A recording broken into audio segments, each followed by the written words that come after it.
Assalamualaikum warahmatullahi wabarakatuh. Kembali lagi bersama saya Latif di channel dan masih di pembahasan yang sama, yaitu mengenai perkembangan terbaru dari Timnas Indonesia di putaran ketiga kualifikasi Piala Dunia 2026 zona Asia.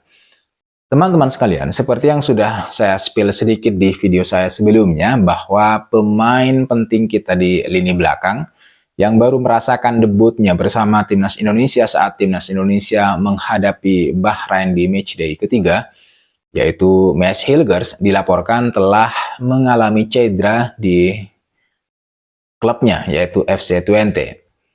Masih belum ada update informasi mengenai sejauh mana cedera Mads Hilgers ini, tetapi jika benar pemain ini mengalami cedera, artinya tidak sembuh begitu, dalam beberapa waktu ke depan, ini akan menjadi kerugian bagi Timnas karena di bulan ini Timnas akan menghadapi dua lawan yang sangat penting menurut saya, yaitu Jepang di tanggal 15 November dan kemudian Arab Saudi di tanggal 19-nya. Di atas kertas, Timnas Indonesia selaku tim peringkat 130 dunia di ranking FIFA diprediksi akan sulit untuk kemudian mencuri poin penuh dari Jepang yang berada di peringkat ke-15 dunia. Dan kemudian dari Arab Saudi yang duduk di peringkat 59 dunia. Jadi memang kalau data yang dipakai adalah peringkat FIFA, jelas kita kalah jauh dan sangat tidak mungkin untuk menaklukkan Jepang dan Arab Saudi meskipun posisi kita sebagai tuan rumah. Tapi sepak bola itu bukan hukum matematika yang segalanya dikerjakan atau terjadi berdasarkan rumus pasti.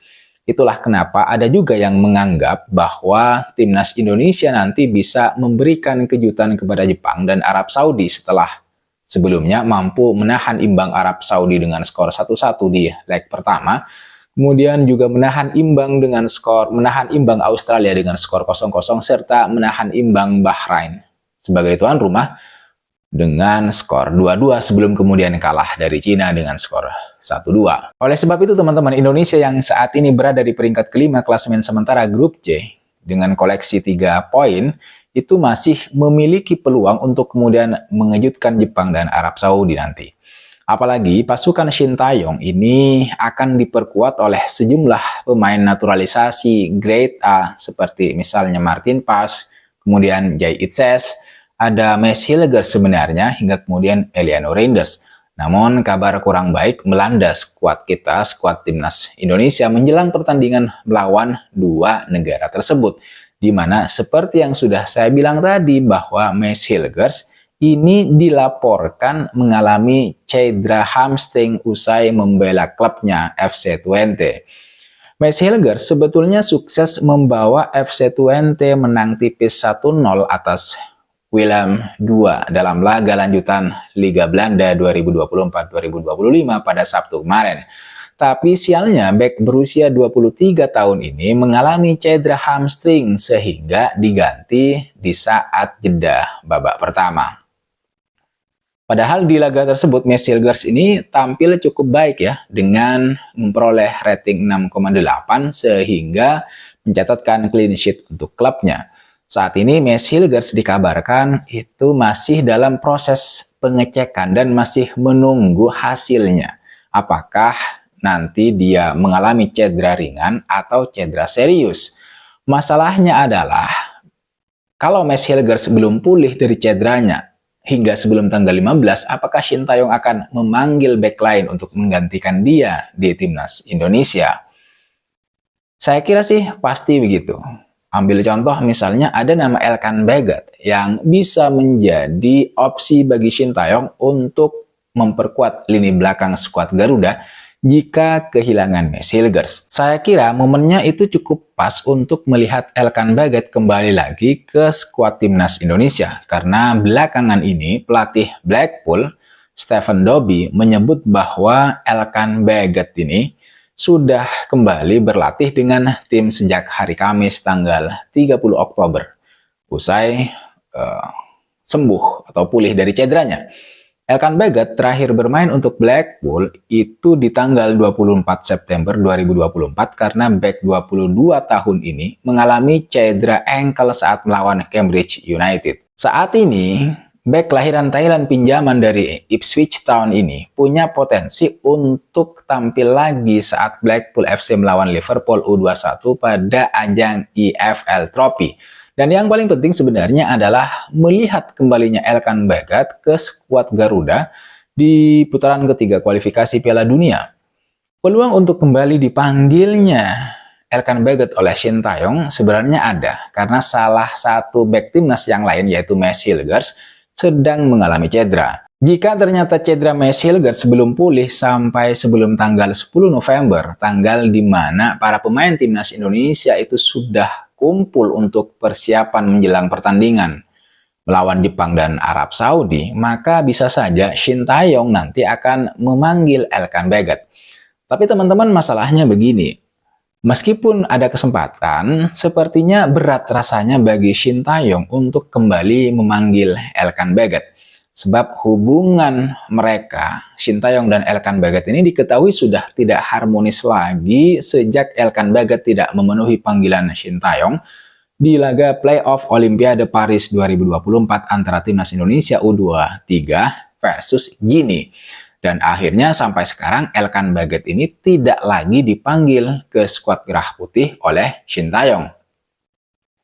Akan tetapi meskipun Elkan tetap tidak dipanggil, masih ada pemain lain yang bisa menggantikan posisi Mads Hilgers di lini pertahanan. Pemain tersebut misalnya adalah Rizky Ridho. Pelatih Shin Tae-yong memiliki kecenderungan untuk menerapkan formasi 3 bek sejajar di lini belakang, tepat di depan kiper. Dia juga menambahkan variasi dengan 2 pemain yang berposisi sebagai bek sayap. Meskipun demikian, 3 pemain yang berperan sebagai bek sentral itu akan tetap menjadi bagian penting dalam susunan tim. Maka oleh sebab itu, salah satu nama yang pantas untuk kemudian dipertimbangkan untuk mengisi posisi yang ditinggalkan oleh Mads Hilgers adalah Rizky Ridho. Bek klub Persija Jakarta ini berhasil menarik perhatian berkat kemampuannya, kapasitasnya yang terus berkembang sebagai seorang defender. Dia dikenal memiliki ketenangan yang baik dan kemudian juga keterampilan dalam melakukan intercept terhadap pemain-pemain lawan, sehingga membuat Shin Tae-yong, STY, yakin untuk menduetkan Rizky Ridho dengan Jay Itzes yang merupakan pemain kunci di lini belakang timnas. Rizky Ridho adalah seorang bek yang sudah memiliki banyak pengalaman meskipun usianya sebenarnya masih terbilang muda yaitu 22 tahun.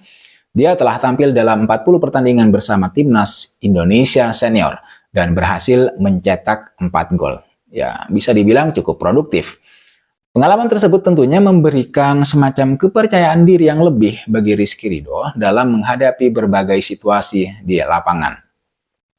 Kualitasnya yang terus meningkat ya membuatnya layak untuk kemudian menjadi pilihan utama di lini belakang seperti biasa, dan kontribusinya diharapkan dapat memperkuat pertahanan tim kita. Dengan kombinasi kemampuan dan pengalaman yang dia miliki, maka Rizky Ridho menjadi salah satu aset penting ya. Salah satu aset berharga bagi pelatih Shin Tae-yong dalam merancang strategi permainan.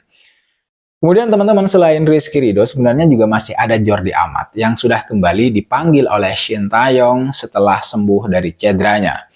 Pemain ini itu membela klub Liga Malaysia, Johor Darul Ta'zim. Dan dikenal sebagai seorang pemain atau seorang bek yang memiliki fisik kuat, rajin melakukan tackle, serta memiliki kemampuan umpan jarak jauh yang akurat atau sangat baik.